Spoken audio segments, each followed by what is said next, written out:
Alan in Helicopter 3. We know you're losing daylight, Dave, and you're only able to be here for another few minutes. So, is there anything that's really standing out to you other than, some of those obvious points?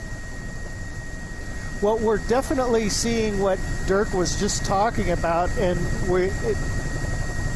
let's go back over to that parking lot right there, Andrew, and we can just kind of see how that's come out, and it's just kind of flowing out into there, and then you can see some white water coming down in there.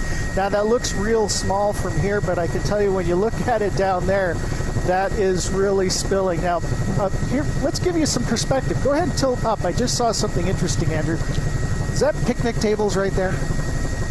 So that's picnic tables right there. So this could give you an idea of how large this area is. So let's kind of pull out from there, and we'll give you that kind of perspective of how much water is going down there and going over this area, and then keep on going over to the emergency spillway, and you can see how large an area this entire area is that's spilling water over here.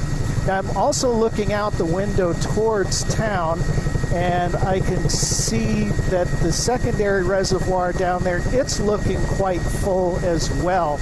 And should this surge down there, that might have a problem with it getting up to its level as well. I'm also seeing lots of emergency vehicles that are going through downtown. There are several helicopters out here from CHP and other agencies. They're all operating below me here, and we're all communicating in a safe manner here.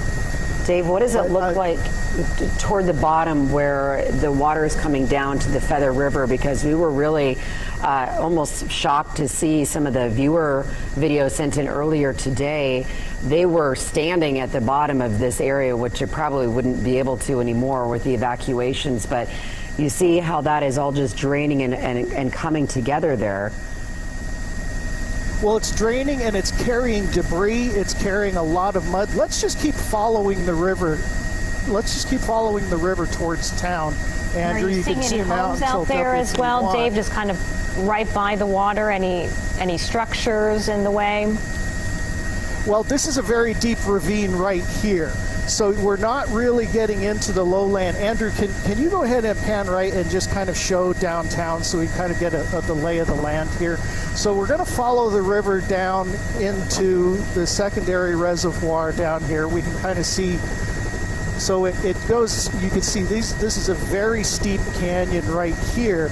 This isn't really going to be the area that's so much of the issue, but as we go to the left in that bend, there's a secondary reservoir. You can see how high the water is up there and how much of a release is happening that.